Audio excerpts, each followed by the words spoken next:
جی السلام علیکم بھائی، کہاں سے ہیں آپ؟ سوال کریں، لائیو ہیں۔ علیکم السلام ورحمۃ اللہ۔ میں کوہاٹ سے ہوں لیکن میں رہتا ہوں ایران میں۔ علی بھائی آپ مجھے سن رہے ہیں؟ السلام علیکم ورحمۃ اللہ۔ جی وعلیکم السلام ورحمۃ اللہ وبرکاتہ۔ جی علی عماد بھائی سلامت رہیں۔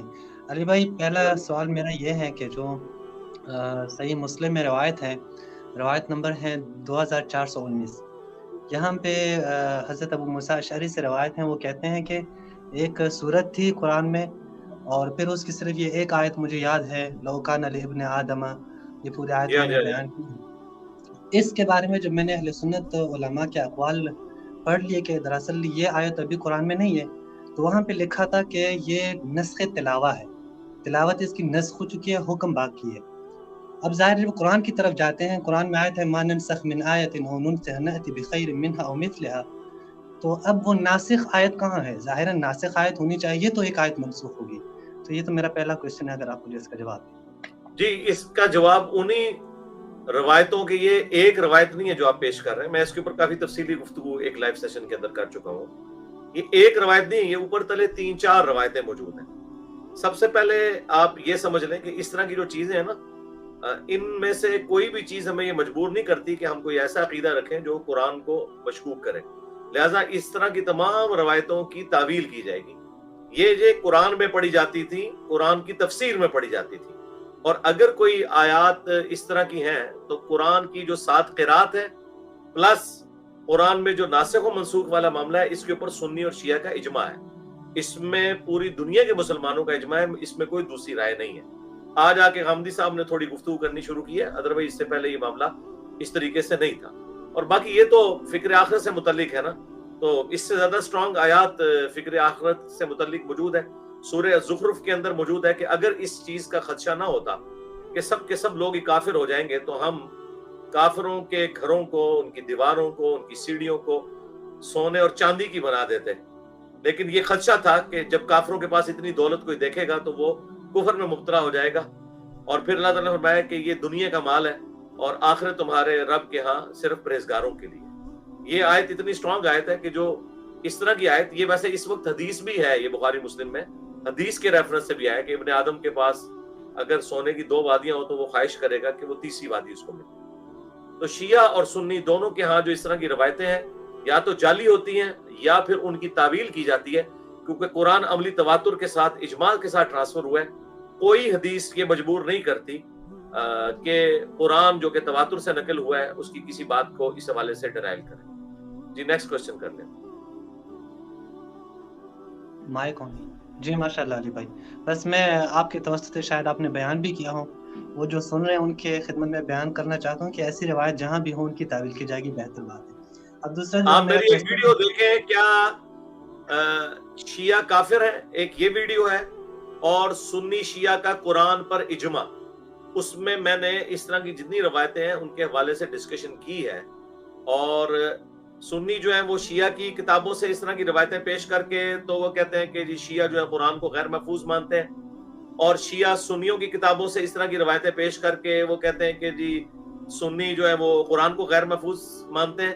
بالکل ایسا نہیں ہے، قرآن کو سنی شیعہ کی روایتوں کی ضرورت ہی نہیں ہے، کیونکہ آج بھی آپ انڈونیشیا کا مسلمان اٹھائیں، رشیا کا مسلمان، افریقہ کا، پورے گلوب سے کہیں سے کوئی مسلمان اٹھائیں اور وہ سورۃ البقرہ کی تلاوت شروع کرے، سورہ آل عمران کی تلاوت شروع کرے، کسی سورت کی، تو آپ ایک آیت کے اوپر اسے روکیں، اس سے اگلی آیت کسی دوسرے بر اعظم میں رہنے والے سے پڑھوائیں تو وہ اس سے اگلی آیت پڑھ دے گا۔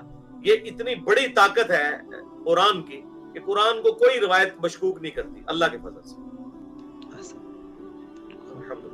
جی میرا دوسرا کویسچن یہ ہے کہ اچھا میں دوسرا کویسچن پوچھ رہا تھا وہ خلیفتین کے حوالے سے، لیکن کہ جس میں آپ نے بتایا تھا کہ شریک جو ہے مدلس ہے، وہ میں نے جب دیکھا میری تفصیلی ویڈیو آئی ہے نا، وہ بھی آپ دیکھ لیں۔ میں نے اس روایت کی جو صحت ہے نا اس کے اوپر کلام کیا، اس کے مفہوم پہ کلام نہیں کیا۔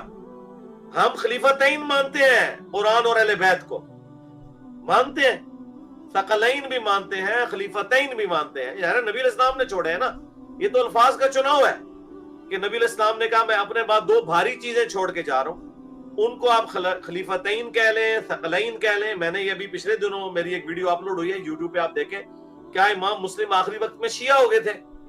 تو میں نے امام مسلم کی صحیح مسلم سے غدیر خون کی 4 حدیثیں بیان کی ہیں، قرآن اور اہل البیت والی، اور اس میں میں نے یہ جو مسند احمد کی روایت ہے نا، جس میں میرے سکم کا اظہار کیا تھا شریک القاضی کی تدلیس کی وجہ سے، اور شریک القاضی کی تدلیس کو تو میں مانتا ہوں، لیکن اکثر اہل سنت تو ان کو بڑی مشکل سے ہی ایک سکہ راوی ماننے کے لیے تیار ہیں، ان کے اوپر جرح بھی بہت کی ہوئی ہے اہل سنت نے.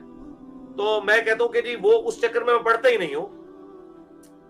اہل البیت اور قرآن یہ خلیفتین بھی ہیں نبی علیہ السلام کے، اس میں تو کوئی شک نہیں ہے. لیکن اگر خلیفہ سے مانا کوئی مراد یہ لے گا کہ نبی علیہ السلام نے اپنے بعد کوئی نائب بنایا ہے کسی کو، جس طرح کہ حضرت سلیمان علیہ السلام حضرت داؤد علیہ السلام کے نائب ہوئے تھے، تو وہ اس لیے نائب ہوئے تھے کہ سلسلہ نبوت ختم نہیں ہوا تھا. تو نبی کا نائب نبی ہوتا ہے. اب چونکہ رسول اللہ کو ختم نبوت ہو چکی ہے، لہٰذا کوئی بھی ایسی چیز وہ ختم نبوت کو ڈاؤٹ فل بنا دے گی اگر آپ یہ کہیں کہ نبی علیہ السلام کا کوئی نائب ہے. کیونکہ نائب ہے نا، تو پھر یہ لازمی ہونا چاہیے کہ وہ اللہ تعالیٰ سے ہمیں گائیڈ لائنز لے کے دے. ادروائز اس نائب کا میں نے کیا کرنا ہے؟ اگر اس نائب نے یہ کرنا ہے کہ نبی کی تعلیمات مجھے بتانی ہے، وہ تو کوئی بھی ہو سکتا ہے نبی کی تعلیمات بتائے. وہ تو نبی علیہ السلام کے کوئی ایک ساتھی تو نہیں تھے، وہ ابو ذر غفاری بھی نبی کی تعلیمات بتاتے تھے، وہ حضرت مقداد بھی نبی کی تعلیمات بتاتے تھے، وہ حضرت علی بھی نبی کی تعلیمات بتاتے تھے. تو اس طرح یہ سارے کے سارے خلفاء ہی ہیں. لیکن اگر کوئی کہتا ہے کوئی یعنی ڈیوائن اس طرح کا کوئی عقیدہ ہے، تو یہ ختم نبوت کی جڑ کاٹنے والا ہے، کیونکہ نبی علیہ السلام کے بعد ختم نبوت ہو چکی ہے.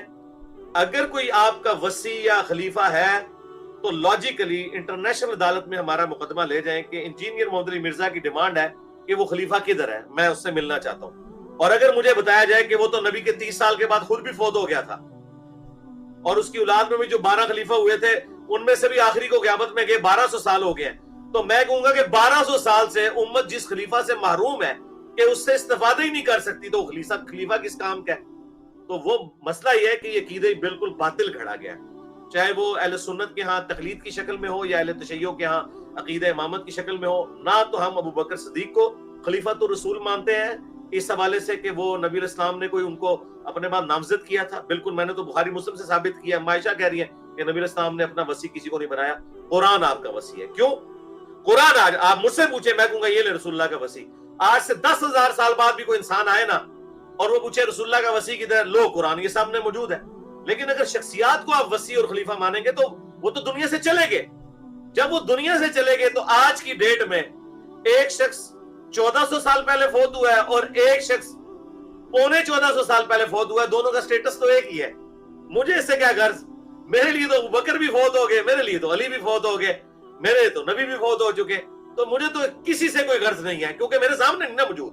ہاں تعلیمات ٹیچنگز وہ موجود ہے اور وہ ہے قرآن.